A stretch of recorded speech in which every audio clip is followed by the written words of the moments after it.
I'm a Windows diehard, every device. But lately, Windows has been driving me insane. Random ads, annoying pop-ups, and updates that show up at the worst possible time. So today, I'm doing something I never thought I'd do. I'm cheating on Windows with Mac OS. And yeah, I know what you're thinking because I've already heard it 1,000 times. MacBooks are terrible for gaming. They're overpriced. Don't even bother. Which is exactly why I'm curious. Not about benchmarks, not about which is better. I want to know the real thing, the experience.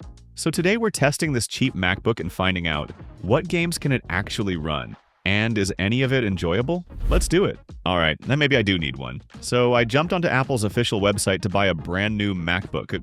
Yeah, wrong place. Very wrong place. That price tag? That's basically 2 months of hard work for me. So instead, I did what most of us actually do. I started looking for a used MacBook. Facebook Marketplace was my first thought, but let's be honest. Too many anonymous sellers, too many sketchy listings, and way too much trust me bro energy. So what's better than that?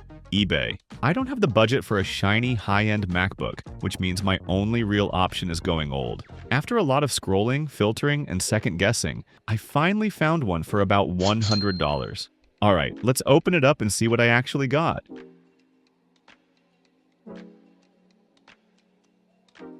Oh, there it is. It's surprisingly small and thin. And it does come with a charger, although calling this setup proper would be generous. The power brick is legit, but the cable? It's like 20 centimeters long. Yeah, a not great moment of truth. I open the lid, and thank God, it powers on instantly. No tricks, no jump starts, no prayers needed. Checking the specs, this turns out to be a 12-inch MacBook Retina from 2015. What impressed me the most isn't the specs, it's the design. This thing is insanely thin, just 13.1 millimeters, and it weighs under 1 kilogram. Compared to most Windows laptops, it feels way lighter and slimmer than you'd expect, even today. Inside, it's running an Intel Core M, a 5th generation Broadwell chip. And here's the wild part. The base clock is only 1.1 gigahertz, boosting up to 2.9 gigahertz. And it does all of that without a cooling fan. Completely fanless. For graphics, you get Intel HD graphics 5300. Nothing powerful, but just enough to comfortably drive the 2K Retina display, which honestly still looks great. On the used market, this model usually goes for around $150 to $180 on eBay, but I managed to grab mine for quite a bit less. And I think I know why. This is actually the Japanese market version, which means it comes with a JIS keyboard. Those extra Japanese characters scare a lot of buyers away, so the price drops fast. You might not notice it at first, but there is one small issue with the display. There's a scratch. Not huge, but unfortunately it sits right in the middle of the screen. It's not a deal breaker, but yeah, you definitely see it once you know it's there. And honestly, that's probably the real reason this MacBook was priced so cheap in the first place. For me, that's a trade I'll happily take. You might not know this, but when this MacBook first launched, it got a lot of hate. And honestly, a lot of that criticism was fair. People didn't really see it as a real laptop. It was more like an experiment. Or as some called it, a tablet pretending to be a laptop. Apple was clearly testing ideas here, a low-power CPU to see what the future could look like. USB-C before USB-C was ready for the real world. This thing has one single USB-C port. That port handles charging, data, and display output. Want to plug in a mouse, a USB drive, install Windows, or connect an external monitor? Congrats, you need a dongle. And Apple's official adapter cost around $80, was often out of stock, and completely destroyed the convenience of a thin and light laptop. At launch, this MacBook could cost up to $1,200, yet it ran an Intel Core M chip, far weaker than a MacBook Air or most Windows laptops in the same price range. Performance was a big disappointment. And then there's the webcam. Let's not sugarcoat it. People straight up called it a piece of crap. It's a 720p camera that looks soft, washed out, and struggles badly in low light. And when you actually use it, the criticism makes total sense. It feels like an afterthought on a machine that cared more about being futuristic than practical. Here's the ironic part. A boring business laptop like the Dell Inspiron 5590 from 2019 has a noticeably better webcam. Not because Dell did anything amazing, but because by then, webcams were expected to be real work tools for Zoom and Teams, not just a spec on a slide. So yeah, somehow a cheap, no-nonsense corporate laptop ends up being more useful for video calls than a future-focused $1,200 MacBook from just a few years earlier. On the positive side, the speakers on the 12-inch MacBook are actually pretty good. They're loud, clear, and not overly distorted. But the top-firing design means one accidental spill, and you're probably done. Alright, enough negativity.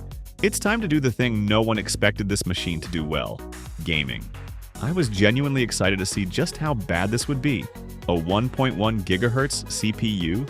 I was expecting pure pain. But there was one problem. Gaming on the trackpad is a hard no. Absolutely unusable. So I picked up a $4 USB-C hub.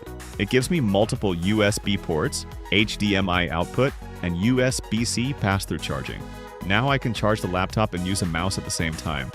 No more excuses. Let's see how bad this really gets. I started with Minecraft at the default settings, running at 2K scaled Retina resolution, and the FPS was sitting around 20 to 30. I'll be honest, that's pretty rough, especially for a game people still think is lightweight. The gameplay feels sluggish. Frame pacing is all over the place, and every time new chunks load, you can feel the machine struggling. Once I dropped the render distance down to 2 chunks and lowered the resolution to 1440 by 900, things got noticeably better. FPS jumped into the 40 to 50 range, and in lighter moments, like flying around or when the game isn't loading much, it can occasionally push past 60 FPS. That said, it's still not consistent. The moment Minecraft has to do any real work, performance dips again. So yeah, it's playable with heavy compromises, but stability is definitely not this machine's strong point. The root of the problem is still the hardware limits. Minecraft Java leans heavily on single-core performance, and this Intel Core M at 1.1 GHz was designed for power efficiency, not speed. On top of that, the laptop is fanless, so the longer you play, the more the CPU throttles to keep temperatures in check. The Intel HD 5300i GPU paired with a high-resolution Retina display just adds even more strain to an already tight setup. So in the end, Minecraft on this machine is barely acceptable. High FPS only shows up in perfect low-stress scenarios. For sustained, smooth gameplay? Yeah, that's definitely not what this laptop was built for. Next, I decided to try out Counter-Strike 2, just to see if this rig could even run it. After installing, I realized there's no Mac version of CS2, so the system automatically bumped me down to CS:GO Legacy, the older, lighter version, which at least gave this machine a fighting chance. On low settings, I was getting around 15 frames per second. Not smooth, not pretty, but if you lower your expectations enough, it's playable. More like playing for the experience, rather than trying to go hard or rank up. Alright, CS2 is a hard no. So instead of arguing with reality, I did something even more questionable. I started trying out AAA games just to see what would happen. Tomb Raider. The moment it launches, the game throws up a warning saying my system doesn't meet the minimum requirements. But it still lets me continue, with a friendly reminder that I should expect graphical issues, stuttering, or straight-up instability. Obviously, I hit continue. Quitting early isn't fun. At 800 by 600 low settings, I was getting around 30 frames per second. In lighter scenes, it could spike past 40 frames per second, which honestly sounds better than expected. But the second the game throws anything even slightly complex at the system, frames per second just drops off a cliff. So yeah, let's be real. This is very much a technically runs situation. Tomb Raider is clearly beyond what this hardware was ever meant to handle, and the experience feels more like a stress test than actual gameplay. Looking back, the 2015 MacBook Retina was very much a product of its time. A machine built around experimentation and long-term vision, rather than polished day-to-day usability. The compromises it made, including a weak webcam, weren't necessarily mistakes, but trade-offs in pursuit of pushing the platform forward. And while those flaws are far more noticeable today, the 2015 MacBook still stands as an important stepping stone that helped shape the MacBooks Apple would refine in the years that followed. Thanks for watching till the end, and I'll see you in the next video.